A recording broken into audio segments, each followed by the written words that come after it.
Everybody, good afternoon. Just to relax us a little bit, you just stand up. Stand up. Come on, stand up, stand up. I just want you to put your hands in front, like this, like this. Just put your thumbs down, right, just like us. And put your left hand over your right. Left hand, everybody, left hand. And I just want you to put them together, like this. Just put them together. Just do like me and put your thumbs up. What happened? What happened? What happened? Wait. Can't do it. It feels like a problem, right? So you just can't do. That's the same with plastics. When we get the problem, we just can't solve them, but we have the solution. And they say? Our bio team has been working on a project that pertains to the cleanliness of the environment. Our mission is to transition from plastics to composable bioplastics. We have been doing a series of jobs and tests to accomplish our mission, which you will learn about in shortly. Well, that was one of our members of bio team. So, where are you from? Costa Rica. Costa Rica. Do you like your country? Yeah. Do you love it? Yeah, you love the nature, the ecology. Where are you from? The U.S. The U.S.? Do you like the U.S.? I don't know. But do you live here in the Yeah. Dominican Republic? Do you like it here? It's alright. But do you like the ecology? Come on, Do you like the, let's say, do you like going down in the sun, getting a tan? I don't get tan. No, you don't get See how Well, but I do like going to the beach, I do like going to the mountains.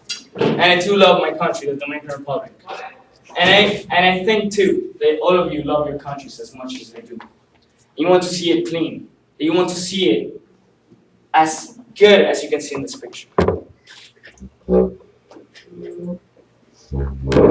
So, why are we here? Well, we're here to educate you, to raise your awareness about what are the negative impacts of conventional plastics, and to teach you what are compostable or compostables. We add the name plastic at the end because it just feels like plastic, and we're going to get into that a little bit later. We're also here because we want to achieve and develop a successful system in our school in which our school cafeteria makes a complete switch from conventional plastics to compostable plastics. And we don't want this to be like a one-time thing. We don't want them to just like order one whole lot because we did this presentation. We want it to, to come back to our school 5 years from now and like after we graduate and see that they're still using these compostable plastics. And we also want to expand. We don't just want it to stay in our school. We want to go to other places and see that these compostables have been implemented. Well, now this is a picture of our bio team. Here you can see all the members. Here, this was a presentation that a representative from Tetra was telling us about the recycling properties of this material used in parlimalate and paper. And it's also a very interesting thing to mention that Maria Pajes, she was an ex-SMS student. So like it's interesting to see that years after she graduated in 2008, that she's still coming back to the school to make a change in the world, to try and make her school greener. And we want to be like her. We want to come back to our school and be an inspiration to the other students. So what are compostable plastics? Well, these materials here that we call compostable plastics, they are made from agricultural byproducts. And the main benefits of these is that whereas conventional plastics biodegrade in over 600 years, these biodegrade in no more than 200 days. In addition, when these biodegrade, instead of releasing toxins to the environment like conventional plastics do, they release nutrients. So in the end, when these products do become waste, they end up helping the environment. So there are two kinds of compostable plastics. The first kind is the PLA, or it's made of corn-based material. Now, my partner John is These just are gonna make you samples feel. of PLA. You can test them around and see that they feel like plastic. I mean, they But they're not. They're show made the out difference of between corn. conventional plastics and them. So it just takes 180 days in a very good compost, let's say, environment for them to decompose and give the nutrients back to our Mother Earth. Their heat index is about 120 Fahrenheit. Is 50 Celsius. So this is only for cold materials. We'll talk about this later, but these ones are for hot materials, and it has a 2-year shelf life. Right. So that's the material my partner was speaking about. The sugarcane, which is like bagasse, and wheat straw-based products. These compost in no more than 90 days. They have a shelf life of 2 years, and their heat index is 200 degrees Fahrenheit, which equals to 93 degrees Celsius. So yeah, these can be used because of their high heat index. They can be used for hot products. It's good to mention too that the Dominican Republic is an active member and an active producer of sugarcane, and we produce a lot of bagasse. It's something used as fuel for factories that make sugar, but it can also be used to make items like this. So it can make these items here less expensive than in other countries. So why is all this important?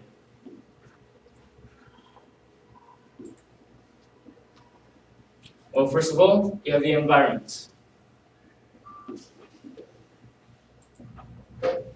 So polystyrene, the foam-like plastic, let's say you ask for a cup of juice, a cup of refreshment, Coke, 7-Up, Sprite, it doesn't matter. It sometimes give it to you in this foam white substance. That's polystyrene. It takes over 600 years to decompose. That's a lot of time. And generations to come, the polystyrene will maintain and stay there in the streets, in the beach, in the earth. It will never go back to the earth. And when it does, it will capture great amounts of heavy metals that damage the environment, it damages you, it damages all the animals and plants nearby. Right, so this picture was taken in La Avenida Independencia, which is right here in the capital of the Dominican Republic, Santo Domingo. Oh, and other plastics take over 250 years to decompose. Similar numbers, but still a lot of time. The United Nations Environmental Program estimated that North Pacific gyre to have over 1 million pieces of garbage per square kilometer. That's a lot of garbage. That's in pieces of garbage. So you have this area here, the convergence zone, where all the garbage from the Pacific, let's say the east coast of the US, Mexico, west. And the east, Japan, China, Oceania, just going into this gyre and just going like a typhoon almost, just like a tornado, just going in and maintaining themselves there. Thus they damage the ecosystem, the fish is there. The fishes eat this, and then we eat the fish. Thus the cycle is complete, we're eating plastics. Really.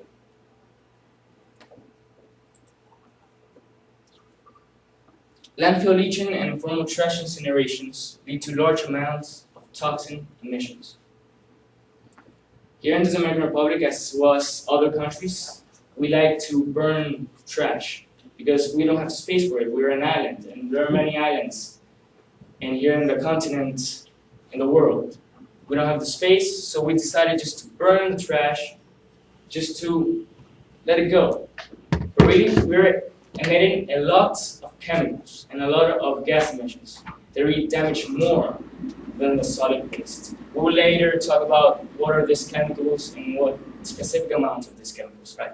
And this picture is from Duquesa, the biggest landfill in the country, and it was taken by the Diario Libre, which is a local newspaper. Well, next we have flooding, or the clogging of waterways. By using a lot of garbage, polystyrene, plastics, we clog the waterways. This leads to flooding, and then this just leads to the death of millions of people, to the death of billions of species, and to the, let's say, degradation of our life, our world, and the decomposition of what it once was. It becomes more like a shadow of its former self. Okay, so waste reduction. So 8,000 tons or more of solid waste are discarded every day in the Dominican Republic, and only 30% of this can be potentially recycled. There are 5,000 families that, for making a living, they dive into these landfills. This is also the Duquesa, in search for anything they can make a profit out of. And also, in 2009, it was reported that garbage had become the main problem in pollution in the Dominican Republic, and that this affects directly to the soil and the water of our country. And as you all know, one of the main income sources of our country is agriculture. So here you can see like the economy of our country being directly affected, as the soil in which we grow our crops is being contaminated by this pollution, as well as the water with which we irrigate our crops. So there are over 400 informal or illegal landfills in the Dominican Republic, and like as my partner previously said, the way these are most often treated is that they're just burned. And there was also a study done that when waste is burned, 57 different chemicals that are detrimental to the environment are released. And well, besides, before we go into health, it's also very important to mention that one of the main problems in the Dominican Republic right now concerning waste is that Duquesa, our biggest landfill, is full. So there's also this fact that conventional plastics form up to 30% of the volume in these landfills. So what would happen if we would theoretically replace that 30% of conventional plastics that is in the landfills by 30% of these compostable plastics? Well, this 30% would basically cease to exist, as these plastics biodegrade in 200 days. So if we could promote a change to compostable plastics, we could possibly be fixing one of the main problems in our country right now.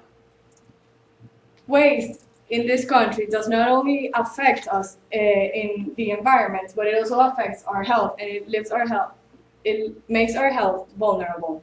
It's important to know that where you see the trash in the street, where it is initially thrown, it's not the only place that affects. It also affects us in a larger scale, because these wastes are dragged by rain into the rivers. And like you may or may not know, the majority of our population in this country is poor, and many live near rivers or live off of rivers. And these rivers are being contaminated now. It's also important that a lot of these poor children are many times exposed to these rivers and can lead to high infancy mortality.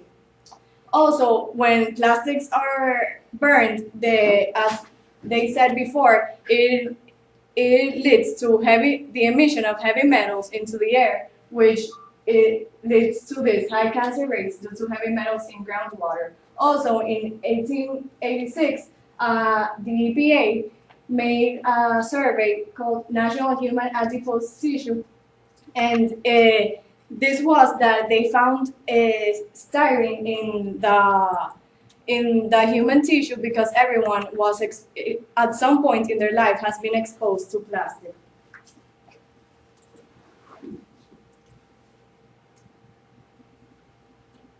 Our objectives. So not everything is lost. Not everything is lost. We can make a change, and we want to make a change. And that's our objectives. Well, we have 4 different objectives. But our main objectives is to make this change, to acquire this change the way people think, the way they act, the way our world turns. We want to make it as healthy as possible. For this, we use compostables. We want to educate everyone, and we don't only want to tell them that plastic is wrong. We want them to know that compostables is the safer way, and it's the future, because we don't want to damage our country and all the world. And for doing this, we created posters, and we did an article for our school newspaper We also, like currently in our school, there are bins for recycling plastic bottles, but we also want to educate them that where they have to place them, because there are different types of bins also for organic residues, and we want them to not confuse what they can throw in those bins and throw the correct items there. We also created an Instagram page and a Facebook page, and it's called SMS Green Team. We want to go to other schools and spread the word for compostables, and tourism in this country is very important, and we don't want people to come here and have the same expression, the same reaction when they're asked about this country, like she did here, that she said, like, yeah, I like it. And we want them to not see this. This is actually not a Google picture. It was taken here less than a week ago, and this is what you can see in the street. So when tourists come here, they don't expect to see that. They expect to see beautiful beaches, but this is the reality right now. We want to encourage national pride. All the Dominicans are really proud, like, yeah, I'm Dominican, but we want them to know that being proud of their country comes with a responsibility that they have to care for their country, and they have to make the best decisions for their country. And compostables is one way to start. Right, so this is a video of what we mentioned about the recycling in our school. These are the current bins in our school: organic residue, paper, and plastic bottles. But we need more education about how to sort our waste. We are going to create new signage to specify what can be thrown away in each bin. We then wish to ensure that the material in each bin is either recycled or composted.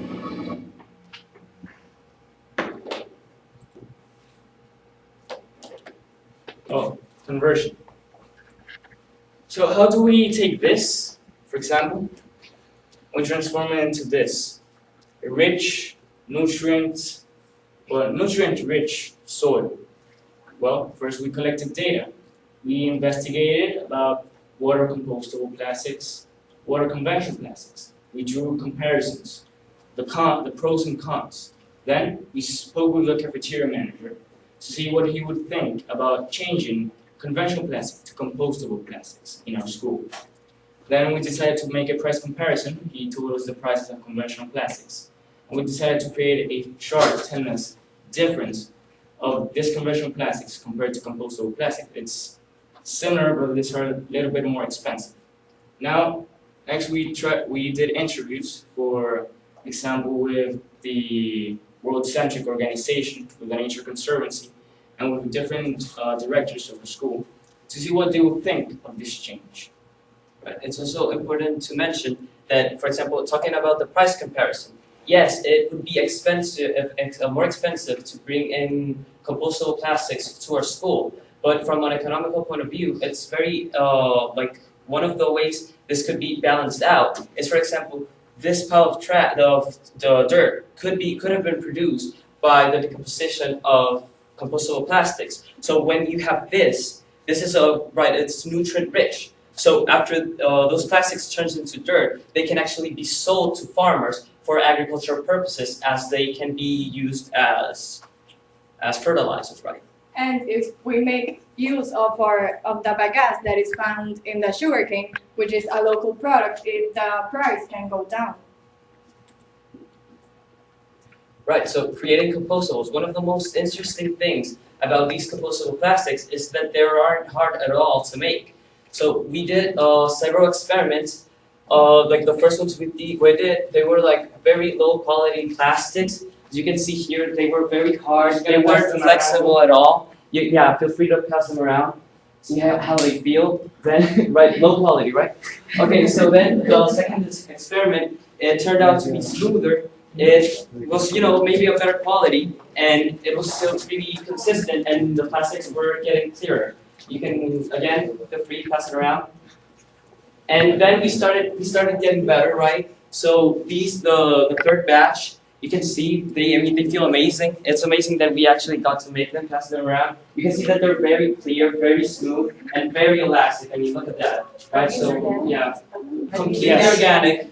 In no more than 200 days, they go back to the earth and, right, they're just soil. Completely toxic free to the environment. Well, we can tell you the ingredients right now. They use water, cornstarch, maicena, for you those that know it, and then it uses glycerin and vinegar. So very simple.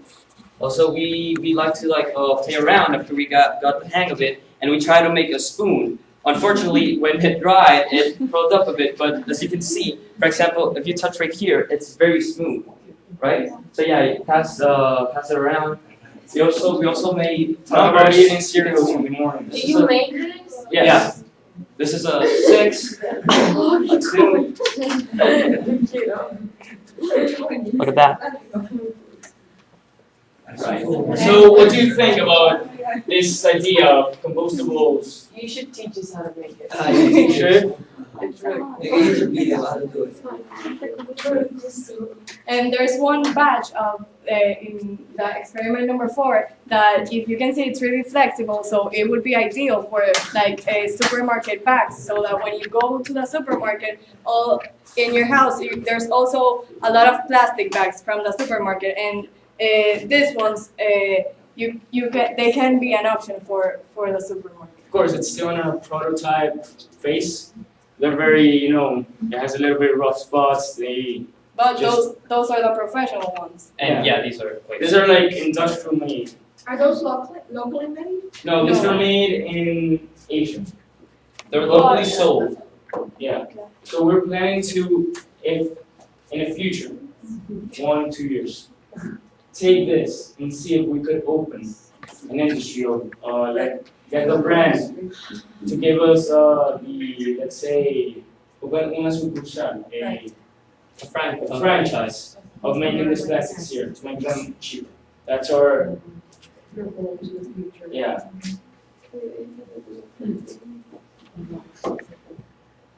Oh. So our fourth objective is to expand. We want to create a template, create plastics, sell the plastics at our school. We just want people to know about this. We want to educate, switch products. You can see it here. But we want to test this template in our school, other schools. We want to encourage other schools to make a change. We can expand this, for example, to other schools we know that they could make this change.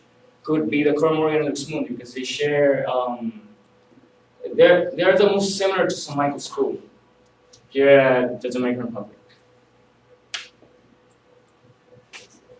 So why aren't we talking about recycling, and why are we talking about compostable plastics? Well, the fact is that actually using compostable plastics is better than recycling.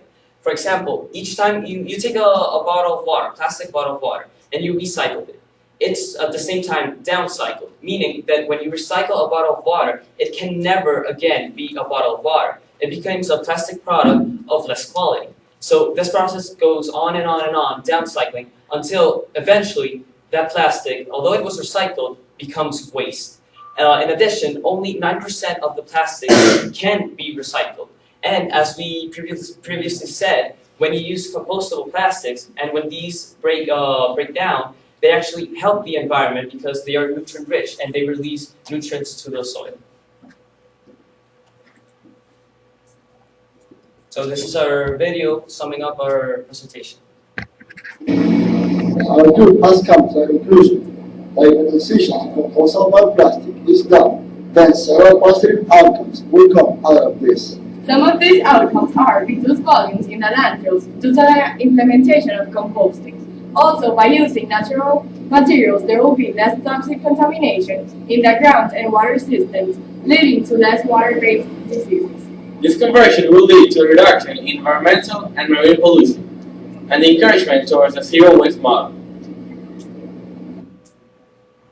But we really like to put videos here about our members in Bioteam, because they couldn't come here, so we just like to put them here and make them more interactive, more dynamic for the presentation.